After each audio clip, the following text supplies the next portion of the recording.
Hey, it's Benji Cole, son of Al Cole from CBS Radio and host of the syndicated talk show, People of Distinction. The talk that gives you an in-depth view of some of the most dynamic, intelligent, and successful people on the planet. Run to our website, alcoleenterprises.com for more info. Email me directly through benji@alcoleenterprises.com if you'd like to get involved with what we have going. And as always, please continue to like and follow our broadcasts. People of Distinction is an internationally syndicated show solely due to the love and support that you all continue to show. We're available across all major podcast distributors. And like I mentioned, people, if you keep following, we're going to continue to put out the content. Now sit back and strap in because we are delighted to showcase this next guest on our network. And on the line with us today, we have the impressive Tracy Emerick. Now we're going to be discussing his amazing book, Consummate Coaches, Bill Belichick and Jesus Christ. It's available for purchase through Amazon, Barnes & Noble. But if you want to gather everything that he has in store, check out his personal site, authortracyemerick.com. There you're going to find more information on Tracy, more information on his amazing books. You're going to find hyperlinks set up to take you to the purchasing pages. I'm telling you, it's a one-stop shop for it all. Again, that's authortracyemerick.com. And listen, it is an absolute pleasure to have Tracy back here on the line with us. People, what if the greatest coach of all time wasn't on the sidelines, but walked the earth over 2,000 years ago? Well, Tracy Emerick draws a fascinating parallel between the leadership of Jesus Christ and the legendary NFL coach, Bill Belichick, revealing how both figures mastered the art of inspiring individuals and uniting communities. Through a modern lens, Tracy reimagines Jesus as the ultimate leader, blending timeless wisdom with the strategic brilliance of a consummate coach. This book will challenge, it will inspire, and it will leave you seeing leadership and life in a whole new way. I'm telling you, people, this is a book that is so much more than just a fantastically gripping title.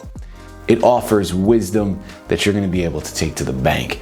And at the end of the day, Tracy is the expert, so let's bring him here with us. Tracy, first and foremost, welcome to People of Distinction, and thank you very much for being a guest with us again. How are you doing today, sir? Very well, thank you.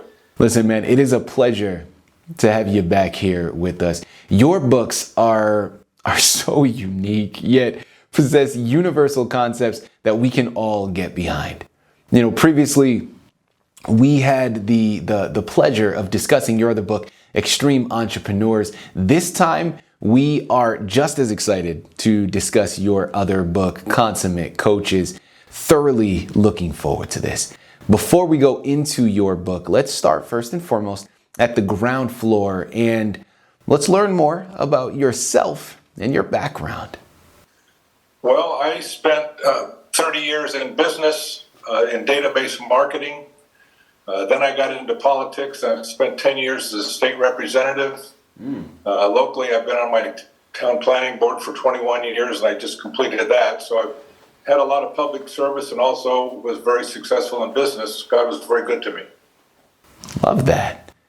Well, Tracy, you were talking about your background a minute ago. We heard about your career in business, your career in legislation, being involved in the community. Well, I'm curious now, how did we get here? Man, what inspired you to become a creative writer? Well, it's kind of interesting. I wrote the original book, Steve Jobs and Jesus Christ, the Extreme Entrepreneurs. And then once I got that published, the publisher said, "Do you have any other books like that?" And I said, "Okay, sure." So that's when Bill Belichick came along. But the concept of all four of the books basically is man's relationship to God and God's relationship to man. Because most people decide that God's over there in that building, and it's called a church or a synagogue or whatever, but they don't really understand that they have God within themselves. And so what my books try to do is let people know you've got the spark in you. You just have to pay attention. and God will help you, but you have to listen because the brain is the theater of the soul. So you're going to get these ideas, and you say, where did that come from? And it came from your soul, and it came from God.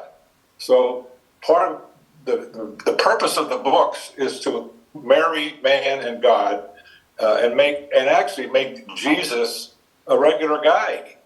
I mean, people talk about him with reverence and as the deity and all that. Basically, he was just a man. Mm-hmm. And I think we'd all like to go out and have a glass of wine with him because he was very pleasant and very knowledgeable and easy spoken. So my books try to portray a characteristic of Jesus. In this particular case with Bill Belichick, it's in coaching and counseling, which obviously he did a very good job of because he took 12 guys and taught them a message that has got 1.2 billion followers today. Mm-hmm. So he did a very good job of coaching his 12, which turned out to be 11, but be that as it may, he was an excellent coach. I love it. I love what you said a moment ago. The brain is the theater of the soul. My God, man. Listen, that needs to be written down. Okay, that is something that I'm going to utilize. Again, I'm just going to tell you right off the bat here, Tracy, I love it. And it is profound and it's amazing description. So thank you very much for sharing it, man. Because like I said, I'm going to copy and paste that thing there for sure. Tracy, without further ado, consummate coaches, Bill Belichick and Jesus Christ. Tell us a little bit more about it. Well, the thing about a coach like Bill Belichick is he lives at many levels with the people he coaches. He works from day to day on details. He also works on game strategy. He also works on personal motivation, personal issues that the players have. As most stories say, he's very relatable. The players can talk to him about anything. So his life is really kind of stratified, and he has to have the strength in all those stratospheres. So Bill Belichick, to me, and he takes credit for the fall. One thing a good leader does, he never blames a problem on the people he's leading. If there's a problem, it's his problem. He didn't train him properly, or he didn't prepare him properly. And Coach Belichick has said that his whole career, and will continue now that he's going to go into college ball. If there's a problem with the team, he didn't coach him properly. That's what a coach is all about. It's not blaming them when something happens. It's saying, well, we're going to have to work on that a little bit more. So that's the Bill Belichick, and his interviews, post-game interviews. He's got to be one of the most deadpan interviewees that exists because he seldom smiles. He wears his old sweatshirt, and he has kind of an "aw shucks" kind of attitude. Mm-hmm. But he comes across with bullet answers just in few words. He doesn't elaborate a lot, but he makes good points. So he just was the paradigm of what a good coach is. And actually, of the 4 books I've written, he's the only one that is still a living person. So who knows? Maybe he'll buy my book. We'll see. Well, Tracy, I'm rooting for you. If Bill Belichick is out there watching this, man, and he happens to come across your book, Bill, this is one you need to pick up, okay? I'm rooting for you, Tracy, and I hope that happens for you, man. Listen, as we transition, because I do want to give you an opportunity to go into another one of your titles, but I'm curious to know, what are you wanting your readers to really take from this book and take from this connection between Bill Belichick and Jesus Christ? Well, what I want them to take is I want them to identify at some point with Bill Belichick, and then kind of transition into the same kind of relationship they might have with Jesus Christ. They don't think of it that way. Most people think about, as I said earlier, that Jesus hangs out over that in the building called a church, and they never really think about having him as part of their daily life.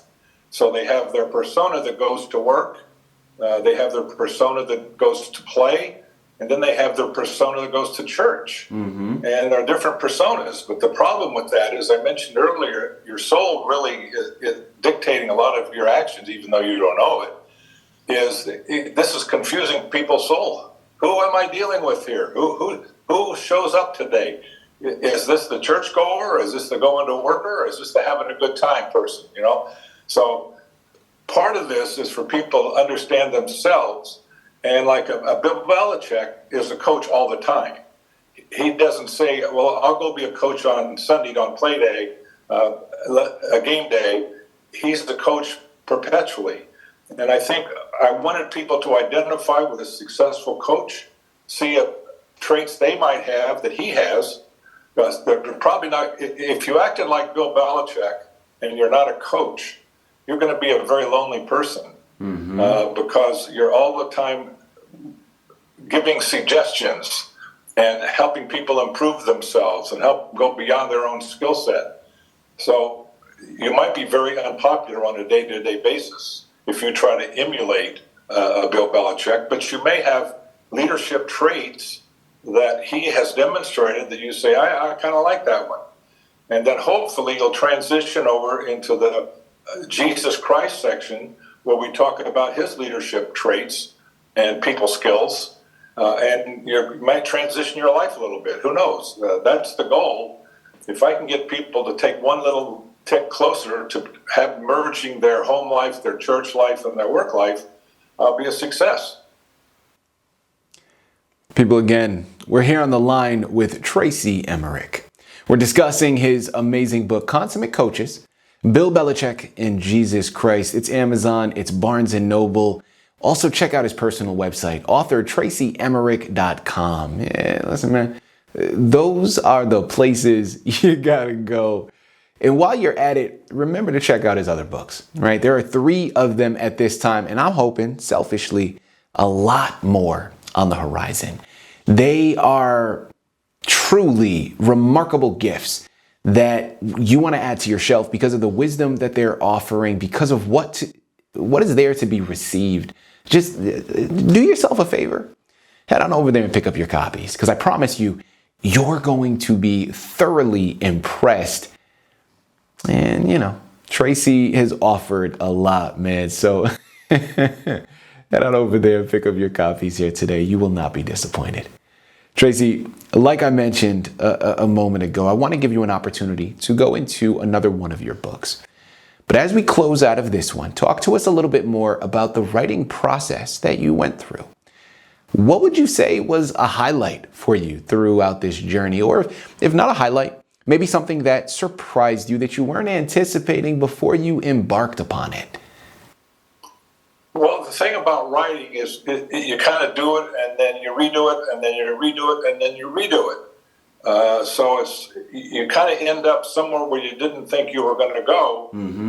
But for me, it was actually engaging professional editors, because I could have good ideas, but I would write sometimes a sentence like, throw me down the stairs, my hat. And it got all the points across, but it's not good syntax. So having good editors that can help you put the sentences together properly makes a big difference. And I didn't know what I'll say crusty writer I was until I met some of the smooth editors. But I think having professional help in the editorial side makes a big difference in writing. But it is not an easy process. The ideas are easy.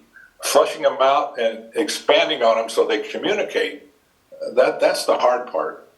Because when you understand something, you kind of assume everybody else understands it. And then when the editor comes in and says, what are you talking about? And you go, oh, you don't get it? And they say, no, you got to illustrate or elaborate a little bit more because this isn't communicating.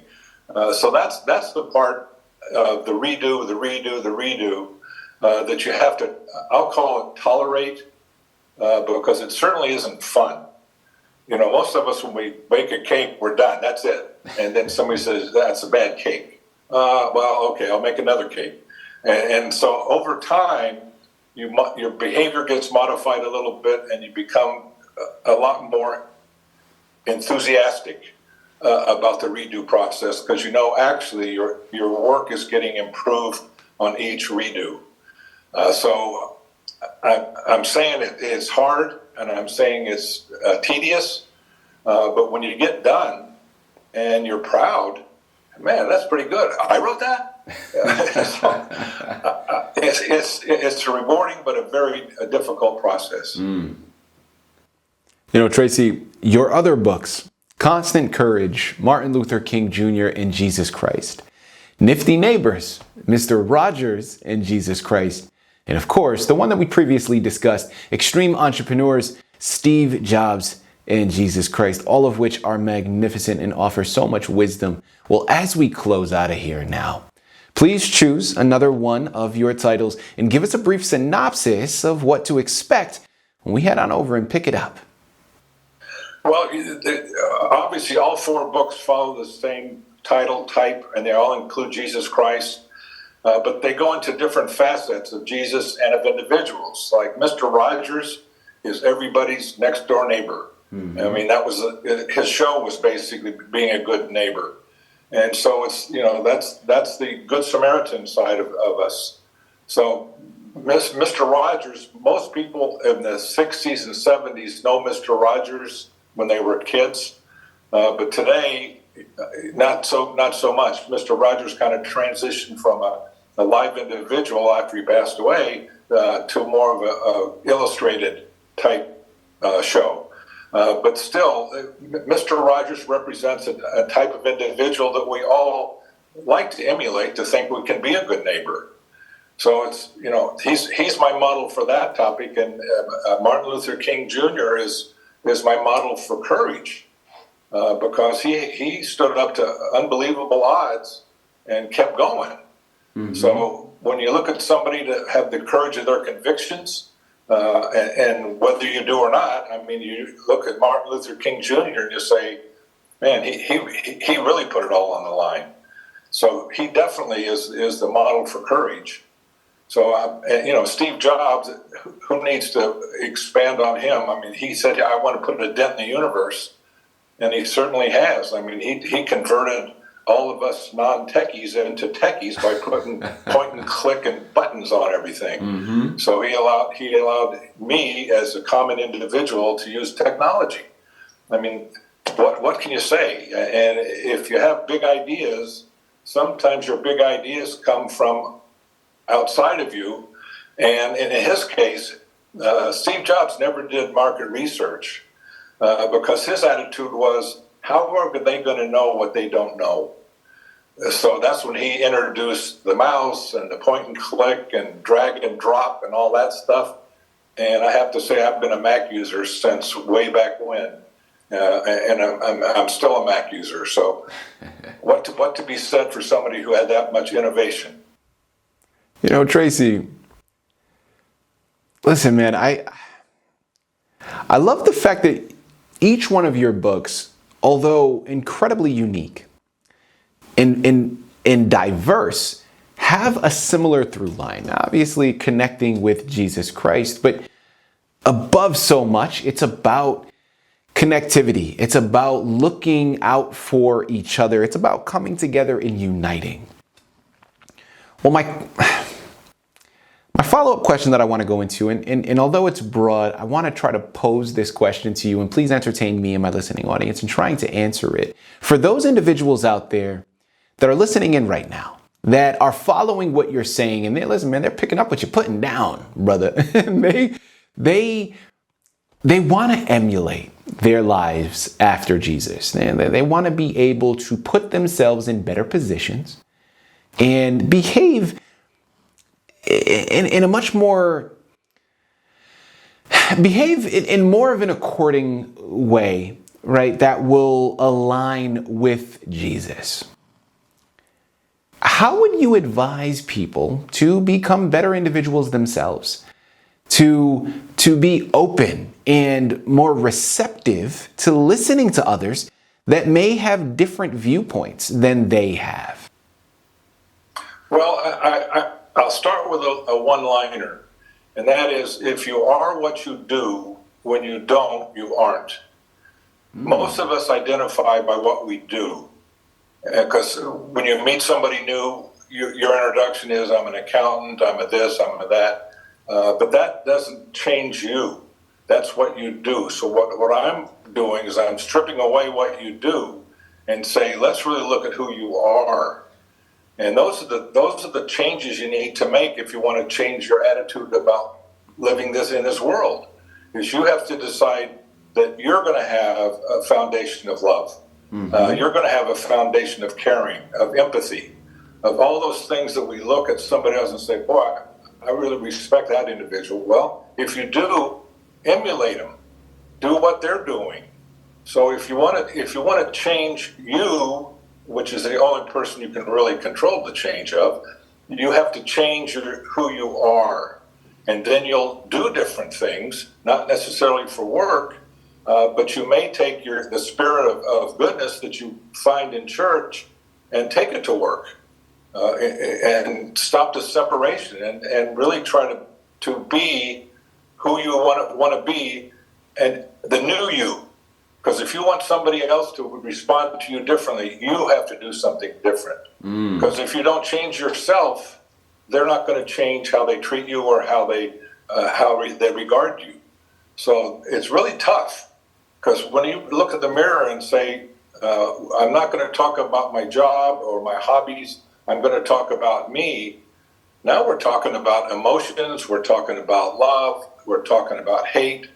We're talking about all of those things that you feel, but don't express very well. And I think that's part of the breakdown when you talk about the society is moving into camps of this is my side and that's your side. Is that doesn't work.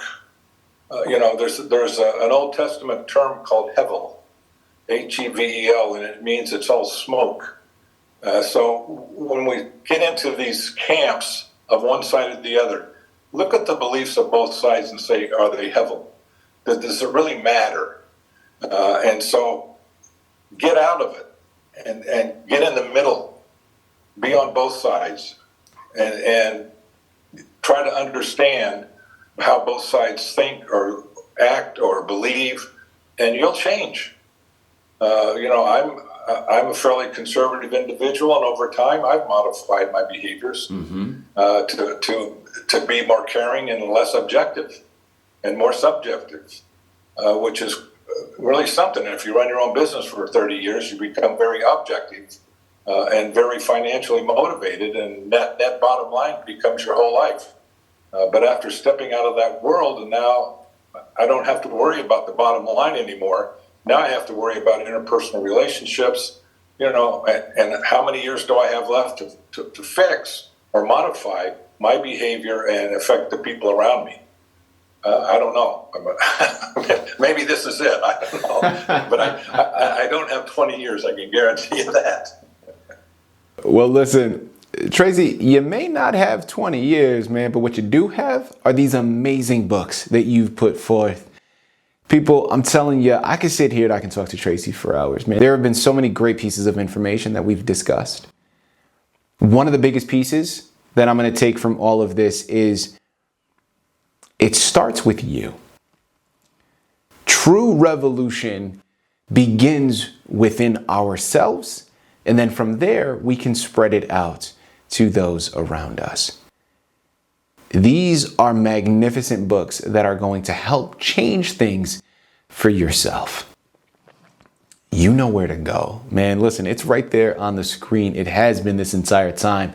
The main focus of today was consummate coaches, Bill Belichick and Jesus Christ, but there is a lot more. It's Amazon, it's Barnes & Noble, it's author TracyEmerick.com. Head on over there today, pick up your copies, and get lost in these incredible books.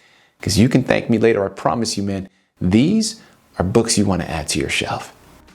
You know where to go. Tracy, this has been a true pleasure, man, which is really no surprise to me because honestly, our previous conversation was so impressive. I knew this one would follow through in the exact same format. Thank you for writing these incredible books. Thank you for sharing these wonderful words of wisdom. But most importantly, thank you for being here with us to discuss all of it through people of distinction. Thank you for the opportunity.